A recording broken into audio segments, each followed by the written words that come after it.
na save judiciary demonstration course so Dina that's no cry no in the first place no wrong.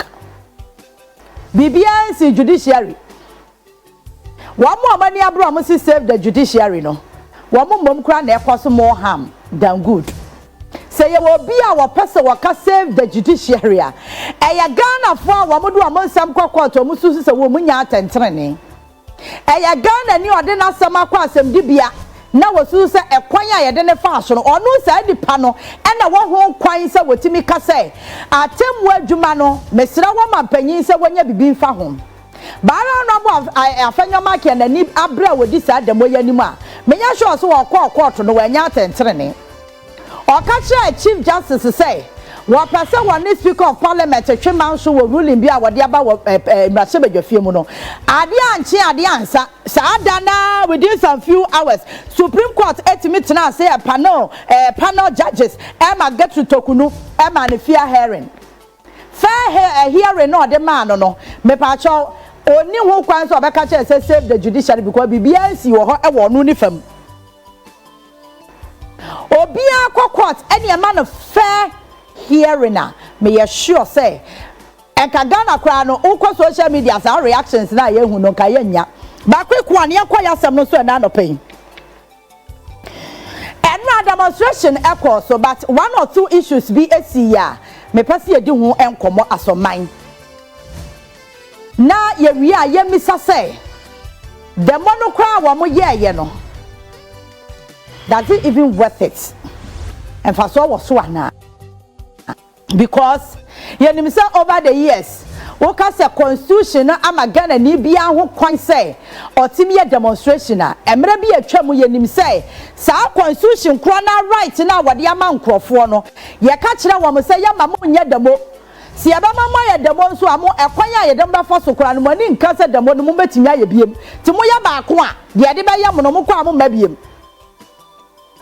petitioner enra many micro minority so am na year demonstration and now we nkrofo na call ya na branch executive ni national executive so na ka wo mu bomu and am call demonstration no obi anko bi because obi anytime masa na e ba hunu no obi ani abra wo ye adwuma ade a ehun hia na Ghana fo ye ni abra ni yakam no sa amra no ye ehun sa nkrofo no enti say obi aso ani abra ye na adwuma very simple but me be ma video bi na magina so aka asema kirewo enra honorable Standogbe oye chief of deputy chief of staff wamuna or receive Ghana Police Service I issue statements mekanya maw honorable Afenyo Markin oye mini micro minority leader ono so issue statement ya na dem wadaje bawo mekan ni nyina maw na mekan statement ni ma wo wi a na me the video na kirew na ya wi a ye nyina ya Ghana for se ya see ye kan okra dia ye nyina ye video na ya judge mesa ma another video ni ya de aya compare and contrast wa ha no pay ni ya rese sa two videos no afa dia oman na ye wo mu no enipa bi madwen ya wo mo sese nya wo mo dia and it shouldn't be anybody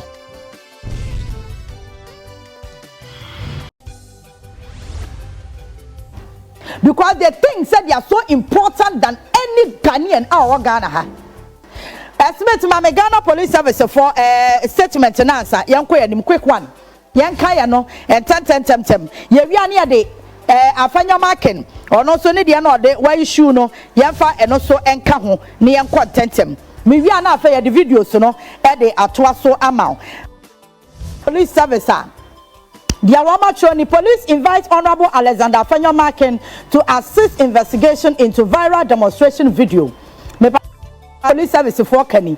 The Ghana Police Service has reviewed several video footages on an alleged assault on a police officer, Honorable Alexander Afenyo Markin, during the just ended demonstration. Following the review, the service has written to the Right Honorable Speaker of Parliament requesting the release of Honorable Alexander Afenyo Markin to assist ongoing investigations into the alleged incident. The officer in question will also be assisting the investigations. We Ghana Police Service kata wamo ede eba abonten. Office of the Minority Leader ni statement no de baye no.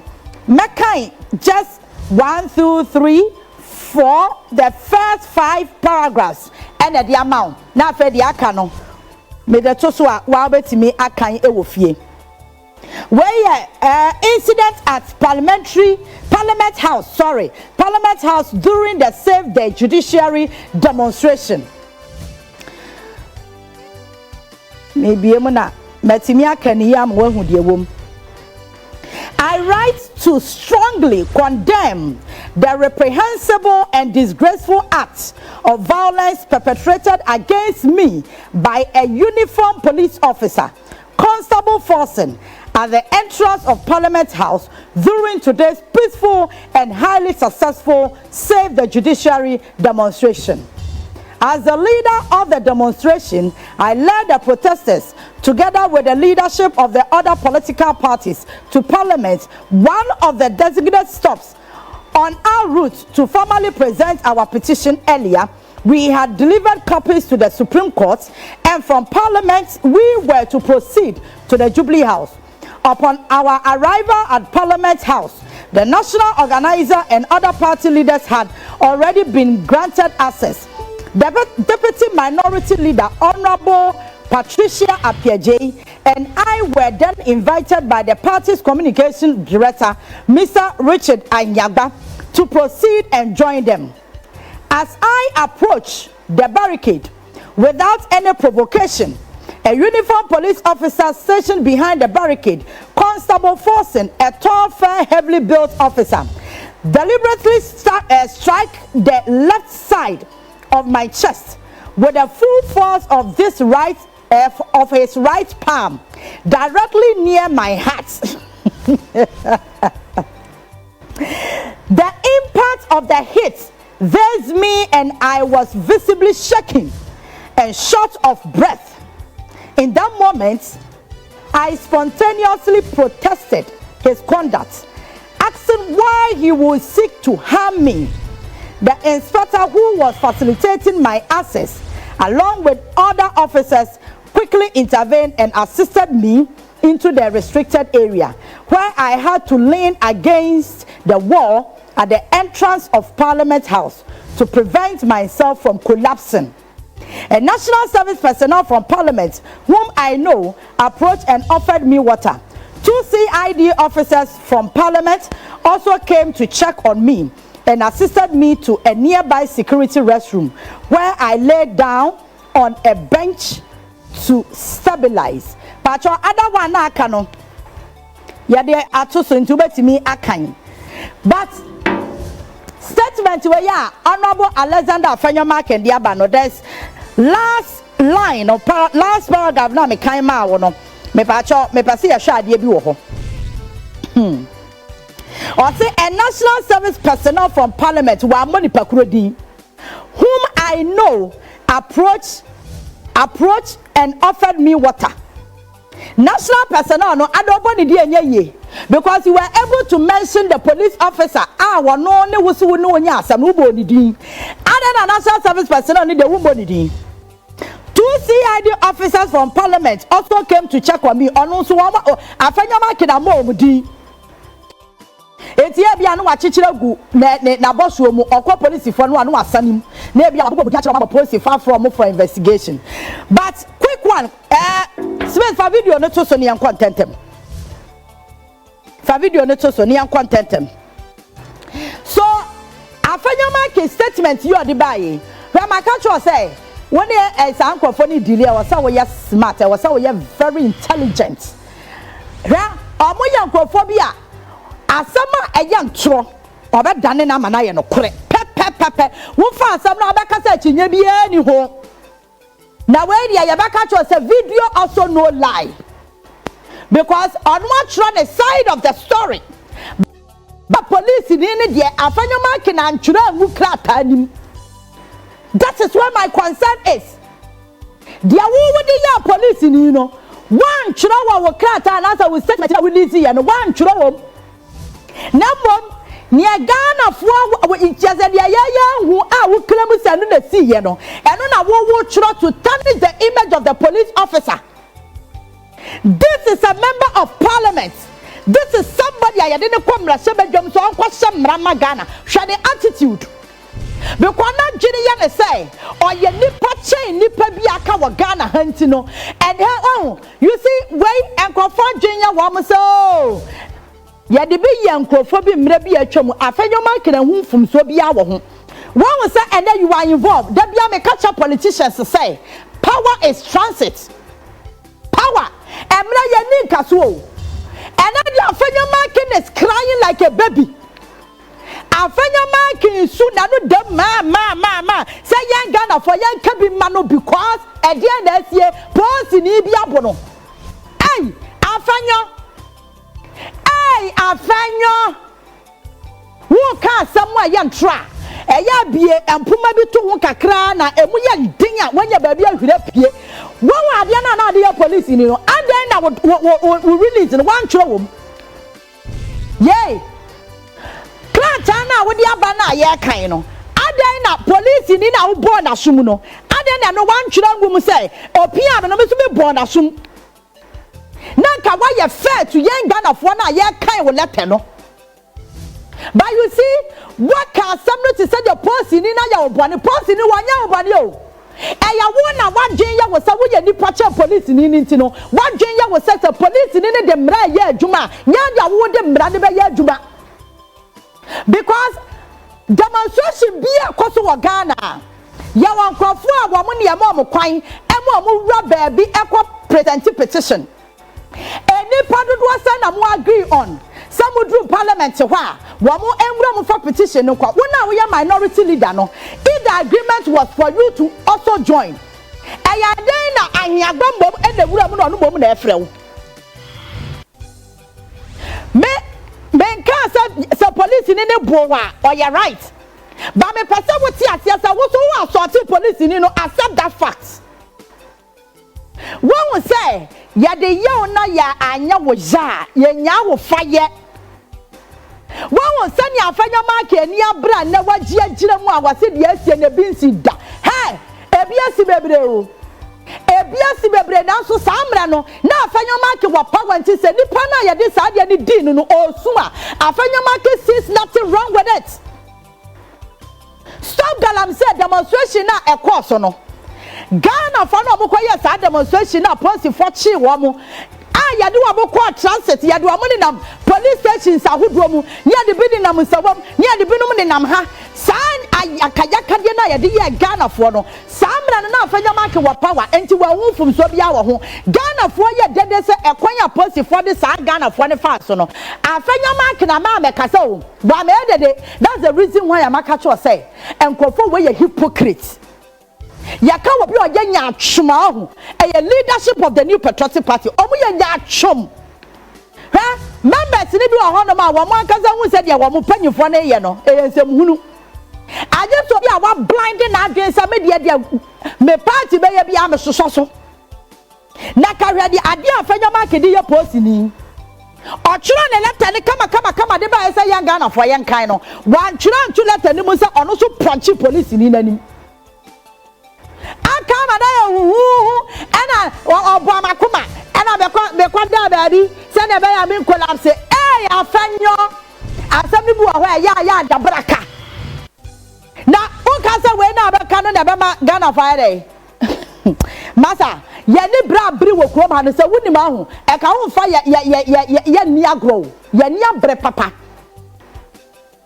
na enra time amoko presenting petition no any Emma Standogbe no me pacho BBC ye play me that video Pacho Smith fast that video no to so ne contentem BBC wo ho Standogbe responding to petition na ma presenting no minim ne enti Afenyo Markin na ne buafuo be a sound on ye nyina ye ntie bi sound the language is very respectful and decent and expresses our views from the room like this. We hope we shall receive the needed support. And the Chief Justice to go back to our office and do our work. Thank you so much. Thank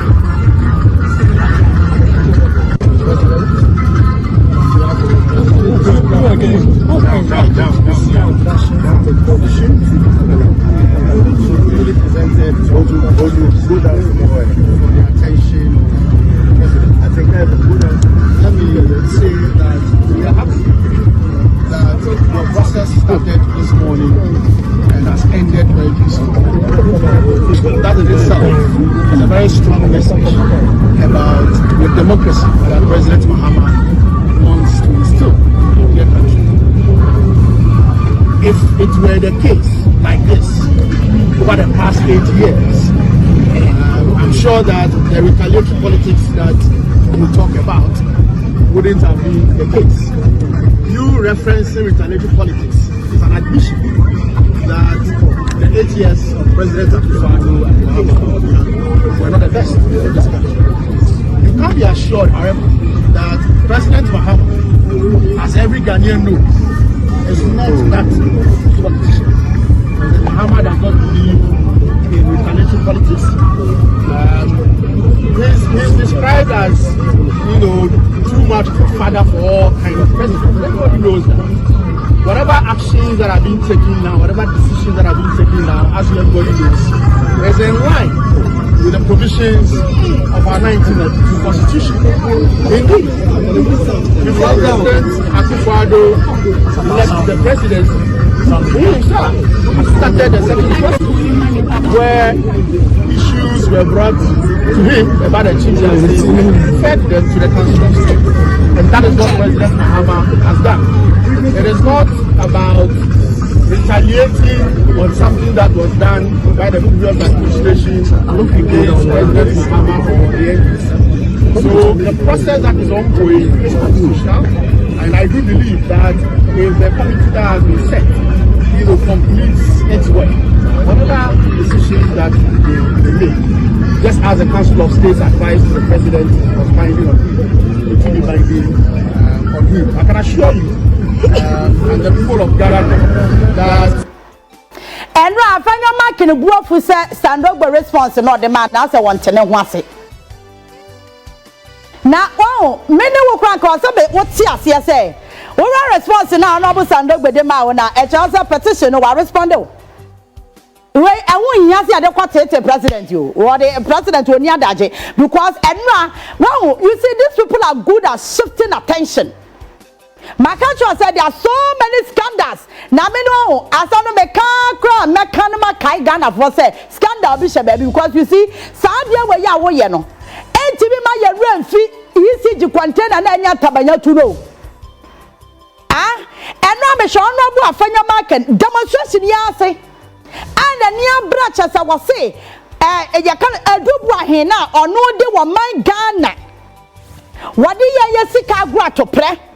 Obia yama wadwuma se yama oman sika wasa eko abanya account mu no wo the personal account to Jesus sika no wo wi a wo sama wo contracts na wo divert sika wa abanya account mu na ade akwa wo private account mu sansabwe eno bu Afenyo Markin ni abri defend say ekwan ya de adubu ahefa so wo court no na ne nye ho and that's the reason why all calling for the save the judiciary na just now dia mo ye no mama na ba be si super per se ka chief justice get to tokunu wo ho enka bia atantire ne bia wase ekoso no enya dia bekoso because say wadwa ubu ofu se adenti ena obi o se dan papa ne de ne nkwa be se 20 something years asum wo man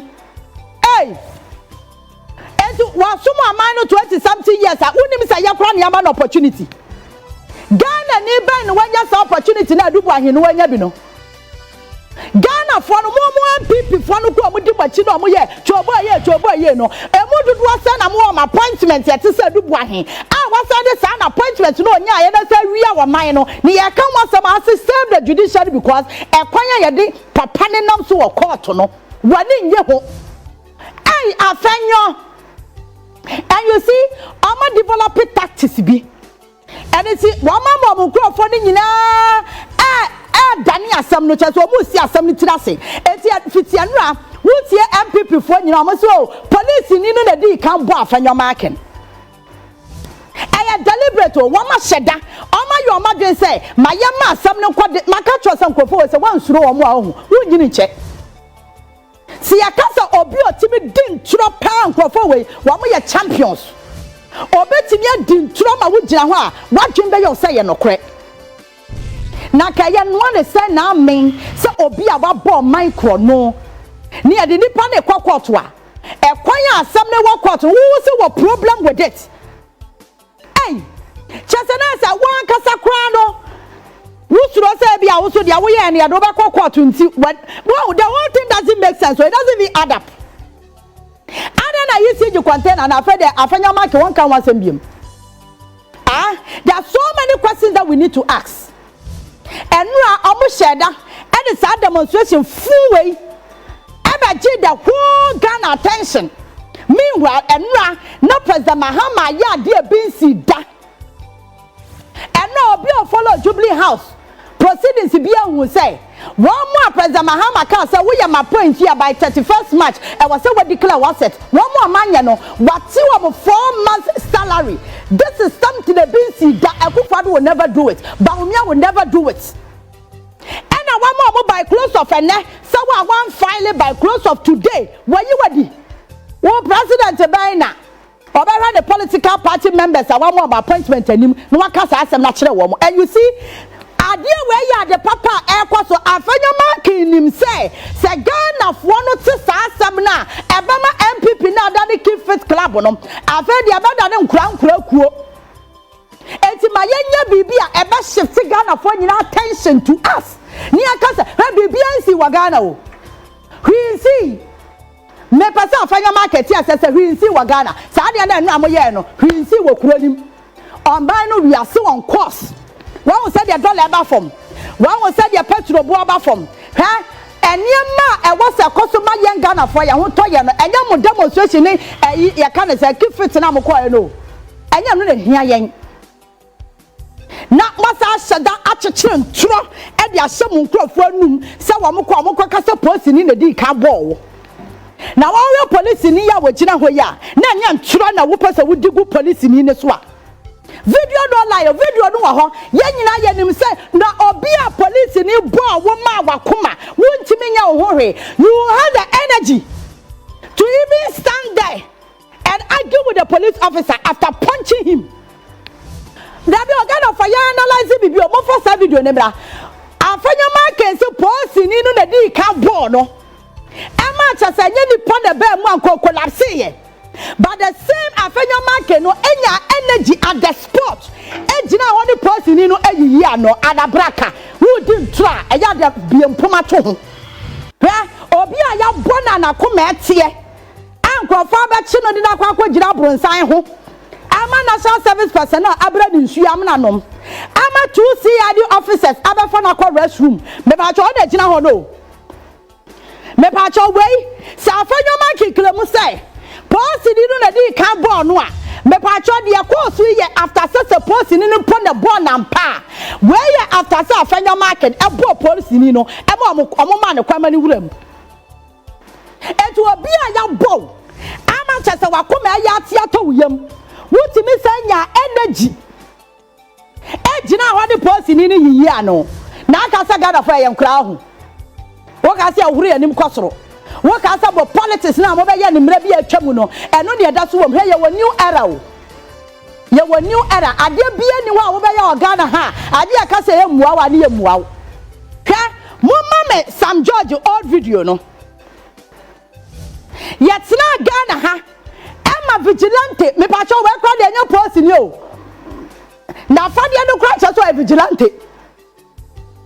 Vigilante hwa member of parliament ani bo na so. Why are vigilante? Why are vigilante? Or ya NPP vigilante, invisible forces. On your person, one team here. Look at it. Sitting member of parliament, Honorable Sam George.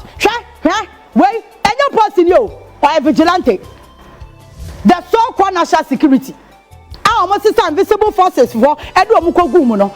And you sitting member of parliament, one more Sam George. Sad time no, Afenyo Markin won from so bia was adie ho. Nipa no di san kwa asem no.